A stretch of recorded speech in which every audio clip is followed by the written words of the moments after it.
Siz de benim gibi bir film aşığıysanız filmleri izlerken az çok kafanız kayıp acaba bu film ne kadar kazandı? Acaba bu film ne kadar kazandı ve acaba bu film ne kadar kazandı diye kafanızdan ufak ufak bir hesap kitap yapmışsınızdır. İşte ben de tam bu hesap kitabı siz daha fazla kafanıza yapmayın diye 2023 senesinde en fazla hasılat yapan filmleri size açıklamaya geldim dostlarım. İlk olarak John Wick 4'ten bahsetmek istiyorum. Go, my friend.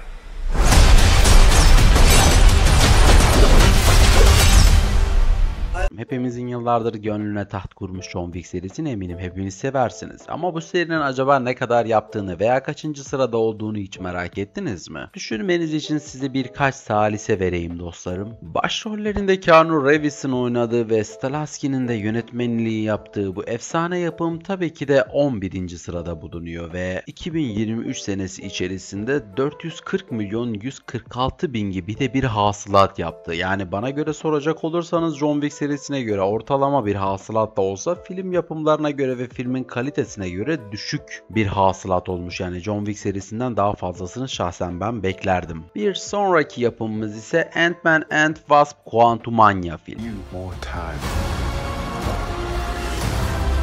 If you help me.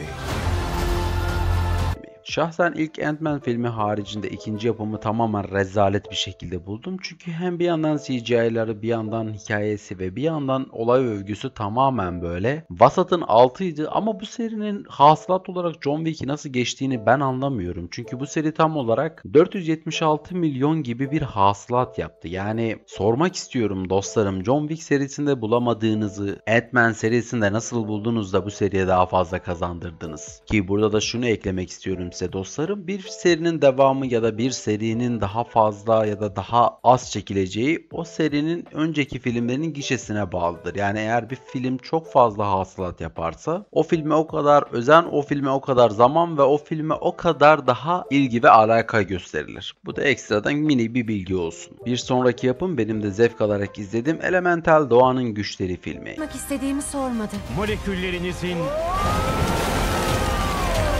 Yani bana göre soracak olursanız çok tatlı bir animasyon, çok şey anlatan bir animasyon ki bu animasyonun içerisinde yer yer duygusallaştım, yer yer yeri geldiği zaman hoşuma o kadar gitti ki çocukluğuma döndüğümü bile söyleyebilirim. Yani aşırı tatlı bir animasyondu. Yönetmenliğini Peter abimizin yaptığı bu efsane yapım dostlarım 496 milyon gibi bir hasılat yaptı. Yani bana göre soracak olursanız evet, çok kesimden sevildi, çok kesimden izlenildi ki ikinci yapımı da mutlaka çıkacaktır. Tek temellim umarım ikinci yapım çıktığı zaman tekrardan bir şeyleri bok etmezler de her şey tadında, her şey güzel ve izledikten sonra yüzümüz gülümser bir şekilde o sinema salonundan çıkarırız. Bir sonraki efsane yapımımız ise Görevimiz Tehlike Ölümcül Hesaplaşma.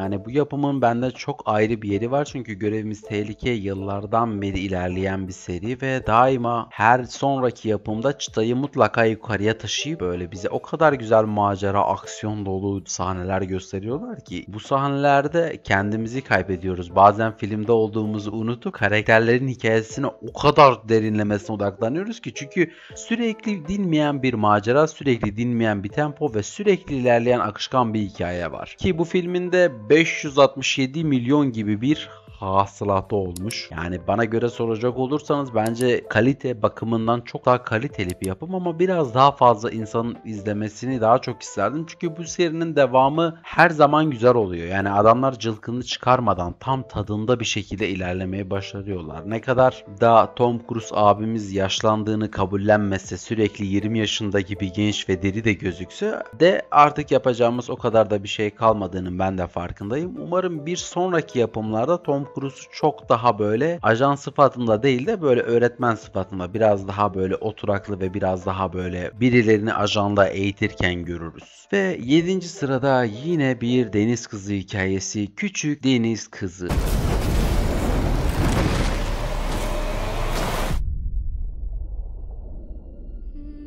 Yani arkadaşlar bana göre soracak olursanız bu artık prenses, deniz kızı şu sadece küçük çocukların izlediği yapımları evet çok fazla kazandırdığının ben de farkındayım ama bu yapımlar beni bir yerden sonra böyle bir boğduruyor. Yani hiçbir şekilde izlemek istemiyorum. Evet yaşım ilerlemiş, evet yaşlandım, evet artık öleceğim, evet artık ben de yaşlıyım ve büyük ihtimalle orta yaş krizine gireceğim ama ve lakin küçük deniz kızının John Wick'ten ve Görevimiz Tehlike serisinden daha fazla izlendiğini düşünmek beni üzüyor yani. Toplam 570 milyon gibi bir hasılat yapmış. Yani bu hasılatı yaptığı zaman sevinsem mi üzülsem mi bilemedim yani. Yapımcılar ve emeği geçenler adına sevindim ama bu serinin daha fazla çıkacak olması bir yandan biraz da içimi burktu. Çünkü ben şahsen sevdiğim başka serilerin daha ön plana çıkmasını, daha çok fazla kazanıp o serilerden daha kaliteli yapımlar çıkmasını daha çok isterdim en kısa zamanda. Bir sonraki yapım izlerken gerçekten keyif aldığım dakikalarda böyle aşırı derecede kendimden geçtiğim bir yapım. Spider-Man Örümcek Adam Örümcek Evreni'ne geçiş yani. Spider-Man Across the Spider-Verse. Önemli şeyler yapmak istiyor. Fena değil çocuk. Yani bu serinin gerçekten daha fazla ileriye gitmesini istiyorum ki bu seriyi 6. sırada görmek benim içimi çok fazla rahatlattı. Yani Miles Morales'in hikayesi ve Örümcek Adamların çoklu evrenler içerisinde yaptığı şeyler beni benden alıyor zaten dostlarım. Ve bu hikayenin devamını ben herkesten daha fazla da istesem yine de çok az bir hasılat yapmış. Yani 690 milyon gibi bir hasılat bence serinin kendisi için güzel ama yine de daha fazla kazanmasını beklerdim ki belki ileriki yıllarda çok daha güzel bir prodüksiyonla çok daha hızlı bir şekilde görürdük yani. Sırada Arka Sokaklara bağlayan, yıllarca hiç bitmeyen, izlesek de sıkılmayacağımız, büyük ihtimalle bu serinin eğer yapay zekanın yardımıyla giderse sonsuza kadar süreceği, yani ölü karakterleri tekrardan oynatıp devam edeceklerini düşündüğüm Hızlı ve Öfkeli 10. Oyun bitti Don. Kaybetti. Kazanılamaz. Yani Hızlı ve Öfkeli serisini çocukluğumdan beri izlemiş ve çok seven bir insan olarak söylüyorum size dostlarım. Hızlı ve Öfkeli serisinin çoktan suyunu çıktı. Yani bu seri artık bence bir yerden sonra artık böyle bir durmalı. Artık biz bir ne yapıyoruz demeli ve artık buna bir nokta koyulmalı diye ben düşünüyorum. Çünkü her seferinde zorlaya çıta kalmadı artık. Yani en son arabayı dünyada süre sıkılıp uzaya kadar bile çıktılar hatırlarsanız bir önceki yapımda. Ama çok da lafı dolandırtmadan söyleyeyim. 704 milyon gibi bir hasılat yapmışlar. Bana göre soracak olursanız tadında bir para ama ve lakin bu seriye de lütfen bir stop diyoruz. Çünkü seri her sene Arka Sokaklar misali var ve sürekli çıtayı zorluyor ve bazı yerlerinde artık o sahneleri o kadar üst üste gördük ki gına gelmeye başladı. En azından benim kendi düşüncem bu. Sırada bana göre soracak olursanız en fazla keyif aldığım yapımlardan bir tanesi Galaksinin Koruyucuları 3. We'll all fly away together.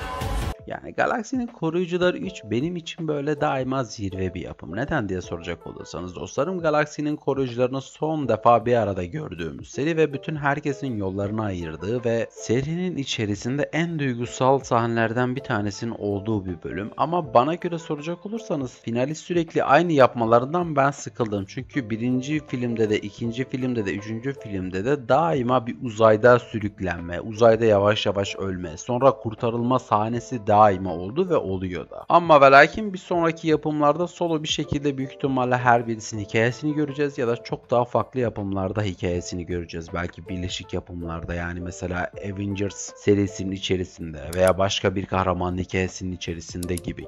Ama bu serinin yaptığı hasılatı ben çok beğendim. Çünkü 845 milyon gibi bir hasılat yaptı. Yani bu hasılat bir filme göre çok güzel bir hasılat ama Galaksinin Koruyucuların serisinin artık devamı gelmeyecek olması beni içten yaralıyor. Çünkü bu seriyi daha fazla görmek isterdim ama onun da Hızlı ve Öfkeli serisine doğru bağlaması olan bir durum olacaktı. O yüzden dedim ki kendi kendime her şeyin bir tadında olması bence daha güzel ki bu şekilde avutuyorum kendimi. Siz kendinizi nasıl avutuyorsunuz hiç bilmiyorum da. Sırada bu sene izleyip de böyle çok fazla etkilendiğim ama insanların çok daha fazla kendi gözünde büyüttüğü ve açıkçası bence Cillian Murphy'nin oynadığı en iyi yapım olmasa da Christopher Nolan'ın yönettiği en iyi yapım olduğunu ben söyleyebilirim. Tabii ki de Oppenheimer ya. Until somebody builds a bigger one.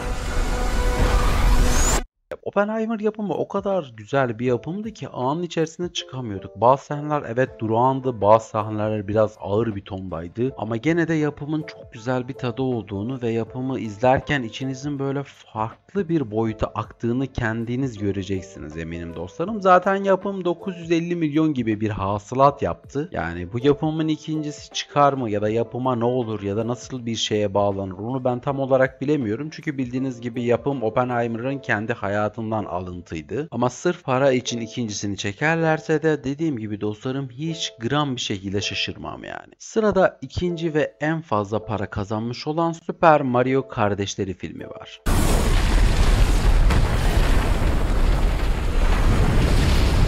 Yani sadece Super Mario deyip geçmeyin, çocukluğumuzun oyunu hangimiz Super Mario ile koşmadık? O engelleri aşmaya çalışırken ölmedik ya da ne bileyim prensesi kurtarmaya çalışırken defalarca ölmedik. İşte bu yapımın bir de ilerleyip çok daha güzel bir şekilde çıkması benim içimi böyle rahatlatan yapımlardan bir tanesi oldu. Çünkü çocukluğumuzun sevdiğimiz Super Mario'su çok daha farklı bir şekilde karşımıza çıkmıştı. Yani Mario'nun içinde yaşadığı bu sıkıntıları, hayatı, babasıyla olan problemleri, ailesiyle olan problemleri ve Mario'nun karşısına çıkan zorlukları kardeşiyle birlikte atlatması bence çok güzeldi. Yani 7'den 70'e herkesin anlayabileceği bir hikayeydi. Tabii içinde çoğu göndermeler de vardı ama onları biraz daha dikkatli bir şekilde izlerseniz anlayabilirsiniz. Yapım 1 milyar 361 milyon gibi de bir hasılat yaptı dostlarım. Bana göre soracak olursanız çok iyi bir hasılat. Devam filmi mutlaka gelecek ve bu yıllarda geldiği zaman tek temellim ve tek isteğim umarım yapımı hızlı çıkaracağız diye içinden geçmezler. Tam tadında yine bu şekilde güzel ve yine izledikten sonra yüzümüzde kocaman umarım bir gülümseme bırakır. Sırada birinci sıraya geldik dostlarım. Bu birinci sırada olmasını istediğim en son yapımlardan bir tanesi. Şahsen izlerken keyif almadığımı söylesem bir yalan olur ama yapım genellikle bana hitap etmedi. Yani izlediğim her bir dakikadan sıkıldım. Bazı dakikalar evet duygu yüklüydü. Bazı dakikalar güzeldi evet ama yani pek bana hitap etmedi dostlarım. Zaten bu yapımı neden insanların izlediğiyle ilgili size şöyle bir bilgi vermem gerekirse bu yapım çıkmadan önce bayağı sosyal medyadan bir sürü insan pembe giyindi, sokaklara düştü ve insanlar sürekli bu yapımın reklamını yaptı. Hangi yapımdan bahsettiğimi biliyorsunuz zaten, Barbie filmi. Yani Barbie filmi bana göre soracak olursanız izleyebileceğim en son yapımlardan bir tanesi. Zaten filmi bitirmem toplamda 4 günüm aldı. O zaman geliyordum 20 dakika izliyordum, 15 dakika izliyordum, çıkıyordum gidiyordum çünkü bana en son izleyeceğim film o gibi geliyordu ve gerçekten hiç beğenmemiştim. Ama ve lakin dediğim gibi popüler kültürde çok fazla şişirilip insanlar çok fazla sosyal medyada gösterdiği için kendi elimden bir şey gelmediği için ben de izledim. Ve bana göre soracak olursanız dostlarım Margaret Robbie ve Ryan Gosling'in oyunculukları zaten zirve. Yani bunlar çok daha iyi işler başarabilirlerdi. Çok daha güzel yapımlarda oynayabilirlerdi ve ikisinin de oyunculukları zaten zirvenin ötesinde ve bu Barbie filminde evet yapabilecekleri performanslarını sergilemişler ama ne yazık ki beni ne tatmin etti ne de mutlu etti. O yüzden sevenlere kesinlikle saygım var ama ben gram sevmedim ve toplamda 1 milyar 441 milyon gibi de bir hasılat yaptı. Yani bana göre soracak olursanız dostlarım 10 numara 5 yıldız bir hasılat. Keşke bu hasılatı John Wick serisi, keşke bu hasılatı Oppenheimer veya keşke bu hasılatı Mario serisi yapsaydı çok daha keyif alabilseydim. Neyse dostlarım ve canlarım, aşağı yukarı size anlatacaklarım bu kadardı. Umarım anlattıklarımı can kulağıyla dinlemiş ve sevmişsinizdir. Şimdiden buraya kadar beni dinlemiş arkadaşlar için çok teşekkür ederim. Kendinize çok iyi bakın. Hoşça kalın.